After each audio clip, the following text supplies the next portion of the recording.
চোখ ধাঁধানো আলোকসজ্জা এবং বিখ্যাত মহাকাল করিডোর এবং মহাকালেশ্বর মন্দির দেখতে আপনাদের চলে আসতে হবে ভারতের মধ্যপ্রদেশের উজ্জয়ন শহরে। শিপ্রা নদীর তীরে অবস্থিত মহাকালের এই নগরী উজ্জয়ন, অথবা আমরা বাংলায় বলে থাকি উজ্জয়িনী, যার পূর্বে নাম ছিল অবন্তিকা।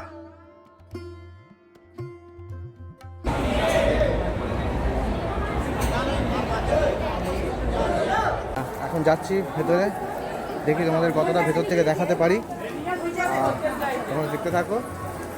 আজকে আমার জার্নিটা শুরু হয়েছে প্রয়াগরাজ জংশন থেকে, আর আমার জার্নির সঙ্গী হচ্ছে 22467 গান্ধীনগর ক্যাপিটাল সুপারফাস্ট এক্সপ্রেস।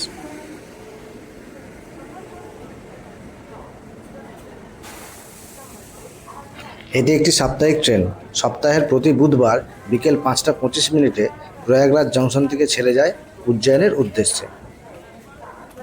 আপনারা যদি সরাসরি কলকাতা থেকে উজ্জয়ন যেতে চান তাহলে সবথেকে বেস্ট ট্রেন হচ্ছে শিপ্রা এক্সপ্রেস। ট্রেন তার নির্ধারিত সময়ে সকাল 7টা 10 আমাদের নামিয়ে দিল উজ্জয়ন জংশনে। এবার এই স্টেশনের বাইরে থেকে আমরা একটা টোটোতে করে চলে যাব মহাকালেশ্বর মন্দিরে। স্টেশন থেকে মিনিট 10 দূরত্বেই পৌঁছে যাবেন আপনারা মহাকালেশ্বর মন্দিরে, এবং টোটো বা অটোতে মাথাপিছু ভাড়া লাগবে 20 থেকে 25 টাকা। ভারতবর্ষের দ্বাদশ জ্যোতির্লিঙ্গের মধ্যে উজ্জয়িনী জ্যোতির্লিঙ্গ সবথেকে অন্যতম, কারণ এটি একটিমাত্র জ্যোতির্লিঙ্গ যেটি দক্ষিণমুখী। মহাকালেশ্বর মন্দিরে পৌঁছে আমার প্রথম কাজ হবে একটা ভালো থাকার জায়গার ব্যবস্থা করা, কারণ আগামী 2 দিন আমি এখানে থাকবো এবং ঘুরে দেখব উজ্জয়ন, মহাকালেশ্বর মন্দির এবং ওঙ্কারেশ্বর মন্দির এবং সাইট সিন। মহাকালেশ্বর মন্দিরের ঠিক অপোজিটেই আমি একটা রুম পেয়ে গেছি। মোটামুটি এই রুমে আমরা 3 জন থাকবো। এই রুমের ভাড়া হচ্ছে 900 টাকা। এছাড়াও আপনারা মন্দির কমপ্লেক্সের ভেতরে 1 নম্বর গেটের কাছে ভক্ত নিবাসে থাকতে পারেন, তবে এটা একটু কস্টলি এবং ফোন করে বুক করতে হয়। ফোন নাম্বার আমি ডেসক্রিপশন বক্সে দিয়ে দেবো। আমরা এখন উজ্জয়নের মহাকাল মন্দিরের দর্শনে যাচ্ছি, আর এটা হচ্ছে 4 নম্বর গেট দিয়ে ঢুকে সোজা ব্যারিকেড দিয়ে লাইন করা আছে। রাত্রেবেলা দর্শনের দিকে আসলে বা দুপুরের দিকে আসলে খুব একটা ভিড় হয় না, কিন্তু সকালবেলা ভস্ম আরতিতে ভিড় হয়। সকালবেলা আমি ভস্ম আরতি করেছি, দর্শন করেছি, খুব সুন্দর। এখন যাচ্ছি ভেতরে, দেখি তোমাদের কতটা ভেতর থেকে দেখাতে পারি, তোমরা দেখতে থাকো।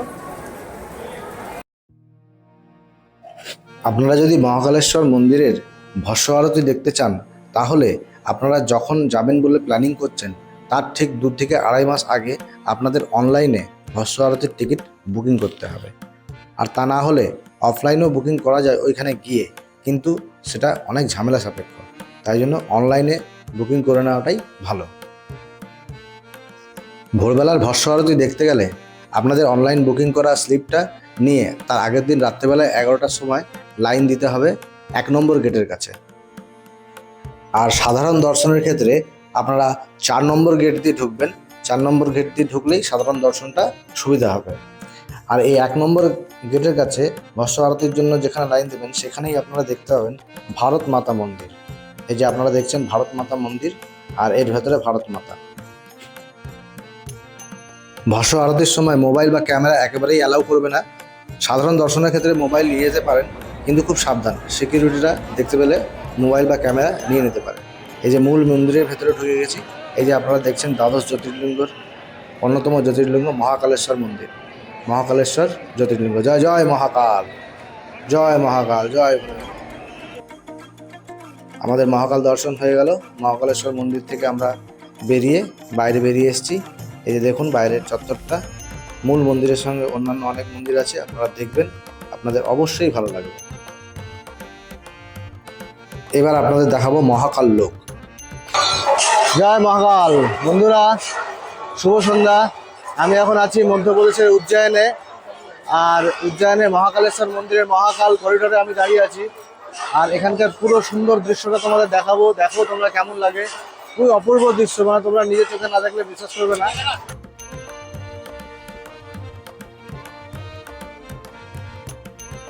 প্রায় 800 কোটি টাকা ব্যয় করে এই মহাকালেশ্বর করিডোর তৈরি করা হয়, যা মহাকাল লোক নামেও পরিচিত। 11 অক্টোবর 2022 সাল দেশের প্রধানমন্ত্রী শ্রী নরেন্দ্র মোদী এই করিডর উদ্বোধন করেন এবং জনসাধারণের জন্য খুলে দেন।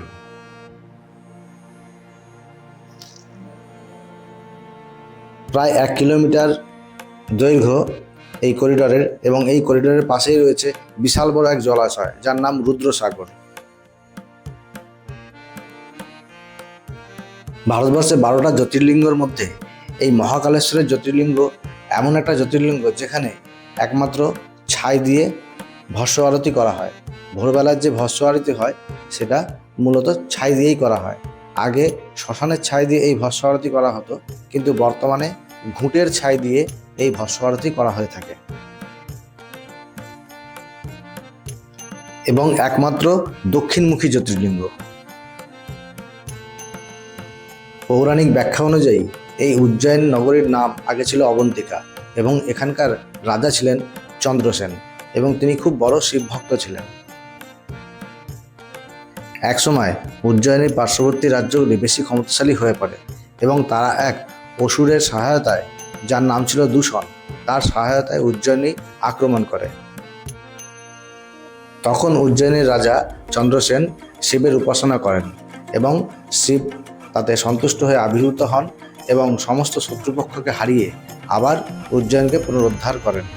তখন এই রাজা চন্দ্রসেন শিবের কাছে প্রার্থনা করেন তিনি যেন এখানে মহাকাল রূপে বিরাজ করেন। তখন থেকেই ভগবান শিব এখানে মহাকাল রূপে বিরাজ করছেন, এবং এখানকার জ্যোতির্লিঙ্গ হচ্ছে স্বয়ম্ভু, অর্থাৎ নিজে নিজেই পাতালপুরে উঠেছেন, এটাই বিশ্বাস করা হয়। খুব সুন্দর একটা সেতু দেখতে পাচ্ছেন আপনারা। এই সেতুটার নাম হচ্ছে অশোক সেতু। এই সেতুটি রুদ্রসাগর জলাশয়ের ওপর নির্মিত। দেখুন কত সুন্দর লাগছে লাইটিং। সবাই এখানে দাঁড়ায়, ছবি তুলে, সেলফি নেয়, ভিডিও করে। খুব দারুণ জায়গা। আপনারা আসলে অবশ্যই এখানে আসবেন। দেখুন, আপনারা ভিডিওতে পরিষ্কার দেখতে পাবেন বৃষ্টি হচ্ছে। আমি যখন গেছি তখন মোটামুটি বৃষ্টি হচ্ছে, কিন্তু বৃষ্টি উপেক্ষা করেও মানুষজন ঘুরছে, ছবি তুলছে, ভিডিও করছে।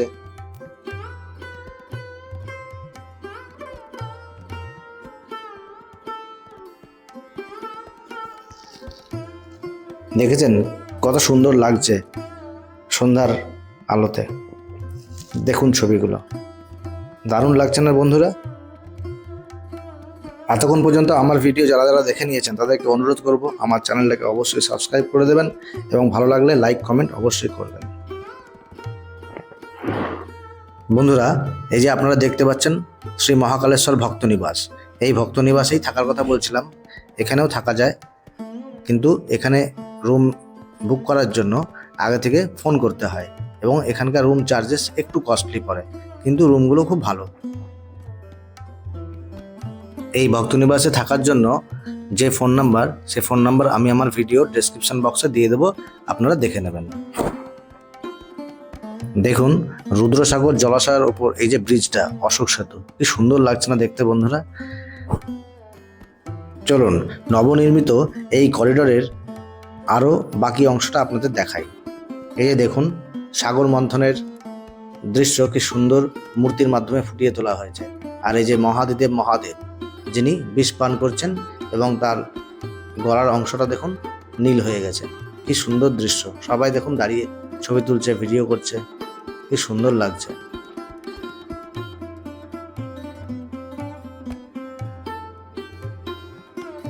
এই যে এখানে দেখুন মাতা পার্বতী আর ওনার পিঠে গণেশ ভগবান। চলুন সামনে যাওয়া যাক।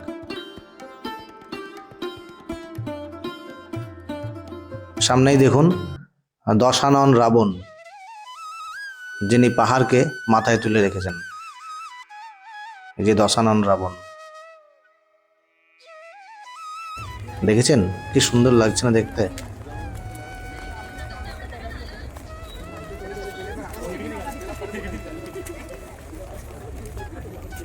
বৃষ্টি পড়ছে, তবুও সবাই ছাতা নিয়ে ঘুরছে। আমিও ছাতা নিয়ে ঘুরছি এবং ভিডিও করছি। দেখুন কত সুন্দর দেখতে চারিপাশটা। আপনারা যদি উজ্জয়ন ঘুরতে আসেন তবে সন্ধ্যাবেলায় অবশ্যই এই নবনির্মিত করিডোর ঘুরে দেখবেন। আপনাদের সবারই খুব ভালো লাগবে।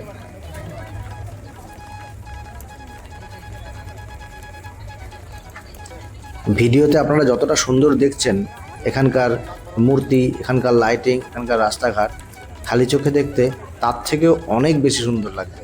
আপনারা অবশ্যই যাবেন উজ্জয়ন মহাকালেশ্বর মন্দির এবং এই নবনির্মিত করিডর। দেখুন ভোলে বাবা যাচ্ছে নন্দীর পিঠে করে বসে এবং সবাই বাদ্য বাজিয়ে যাচ্ছেন। সম্ভবত ভোলে বাবা বিবাহ করতে যাচ্ছেন, সেই চিত্রই ফুটিয়ে তোলা হয়েছে মূর্তির মাধ্যমে। সবাই দেখুন ছাতা নিয়ে ঘুরে বেড়াচ্ছে, তবু ঘুরছে, দেখছে, কারণ কেউ ঘরে বসে সময় নষ্ট করতে চায় না। ঘুরতে গেলে সবাই ঘুরবে, তাই আমিও ছাতা নিয়ে বেরিয়ে পড়েছি সব দিকে ঘুরতে এবং ভিডিও করতে। এই যে দেখুন মহাদেব শিবলিঙ্গ থেকে প্রকট হয়ে কিভাবে অসুরকে দমন করছে।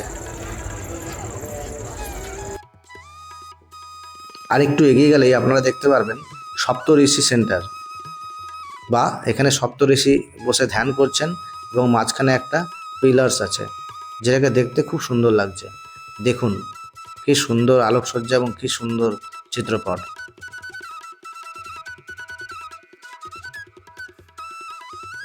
এই মহাকালেশ্বর মন্দিরের কাছেই রয়েছে হরসিদ্ধি মাতা মন্দির, যেটা একটা প্রসিদ্ধ শক্তিপীঠ।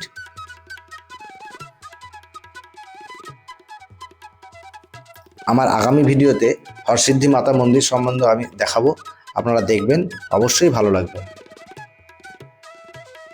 ভারতবর্ষের একমাত্র দক্ষিণমুখী জ্যোতির্লিঙ্গ মহাকালেশ্বর মন্দির এবং মহাকালেশ্বর করিডোর আপনাদের দেখালাম।